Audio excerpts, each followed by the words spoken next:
좋은 아침입니다.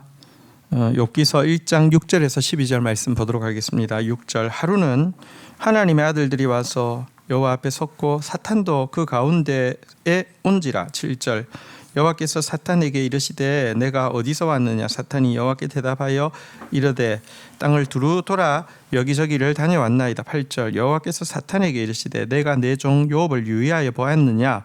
그와 같이 온전하고 정직하여 하나님을 경외하고 악에서 떠난 자가 없느니라.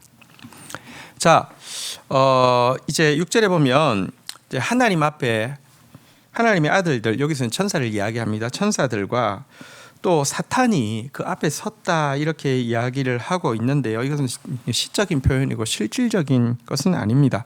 사탄은 처음 범죄할 때부터 하나님께서 흑암의 구덩이에 가두어 두셨다라는 것이 성경의 가르침입니다. 단지 하나님의 권세와 감시하에 사단이 있다는 것을 보여주는 것입니다. 사단은 지금도 공중 권세 잡은 자로서 죄가 있는 곳에 왕노릇하는 거 맞습니다. 하지만 그럼에도 불구하고 하나님의 권세와 감시 아래서만 할 수 있지 마음대로 할 수 없다는 것입니다. 그러면 하나님의 권세와 감시 아래 있으면 하나님이 사단이 아무 일도 못하게 막으시면 되지 않느냐? 그럴 수는 없습니다.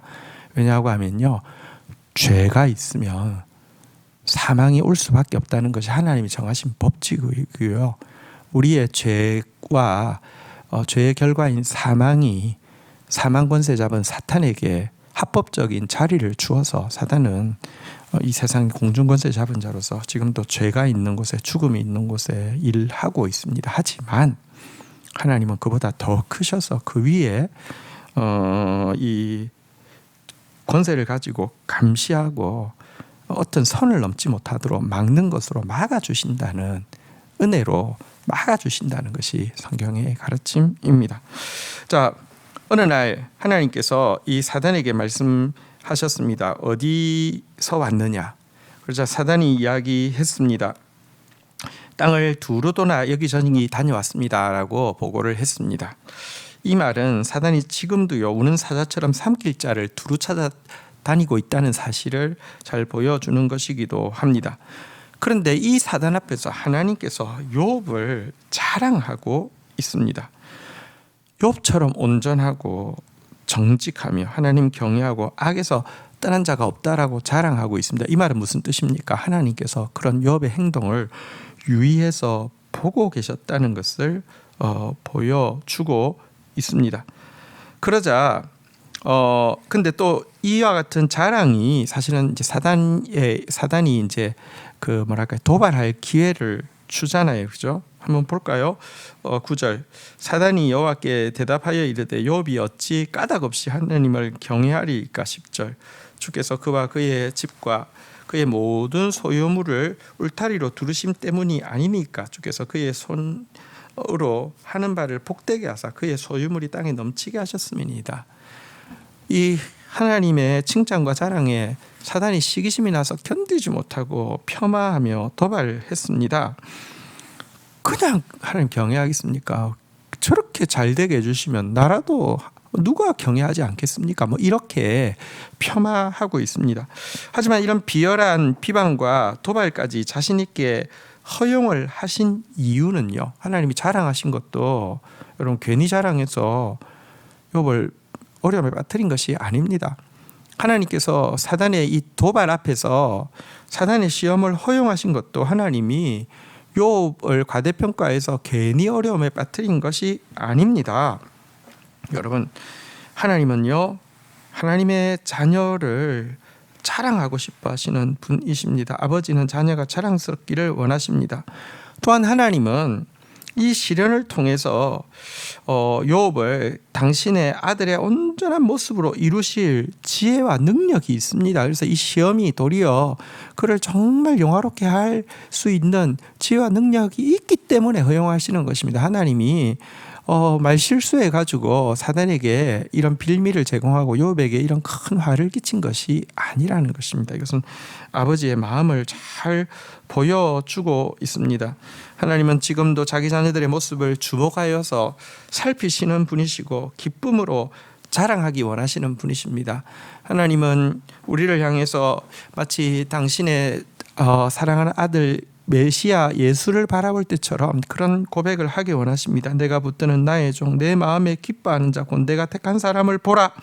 내가 나의 영을 그에게 주었은즉 그가 이방의 정의를 베풀리라.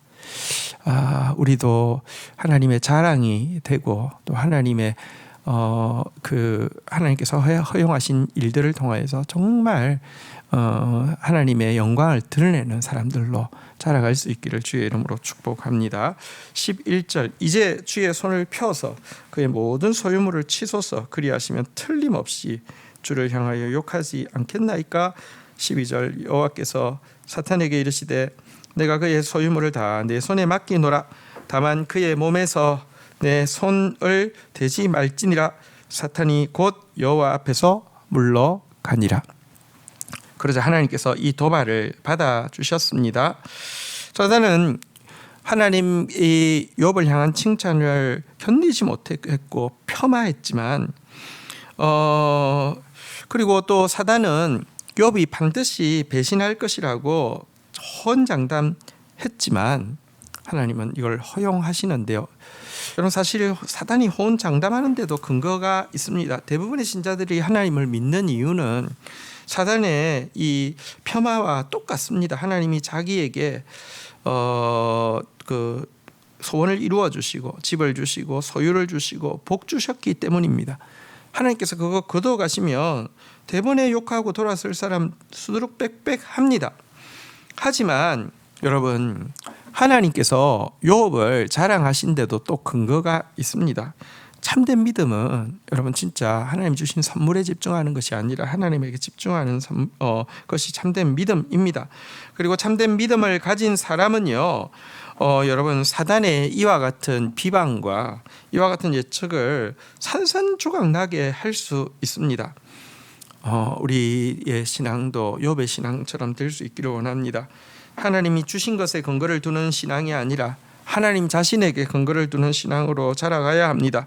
불타 없어질 것에 근거를 둔 거짓 신앙은 시련 앞에서 반드시 실패하지만 영원한 것에 근거를 둔 참된 신앙은 시련을 통하여서 도리어 하나님의 영광을 나타내고 하나님의 자녀의 영광을 얻게 됩니다. 그런 믿음으로 함께 자라가게 되기를 주의 이름으로 축원드립니다. 주신 말씀 붙잡고 기도하며 나가도록 하겠습니다. 하나님 아버지, 지금도 이 세상에서 여러 가지 시련들이 있습니다. 그러나 하나님은 감당치 못할 시험 당함을 허락지 아니하시고 또 시험을 허락하시는 이유는 우리를 신뢰하기 때문이며 우리에게 더 온전한 하나님의 형상을 이루게 하실 지혜와 권세가 있기 때문임을 저희들이 오늘 본문을 통해서 보게 됩니다.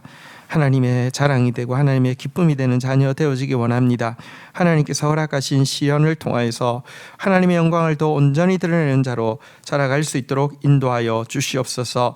사단이 지금도 신자들을 폄하하고 있고 이 폄하에 조금도 이 예측에 조금 더 빗나가지 않게 신앙생활을 하는 사람들 두성이인 신앙생활을 우리가 보고 있습니다.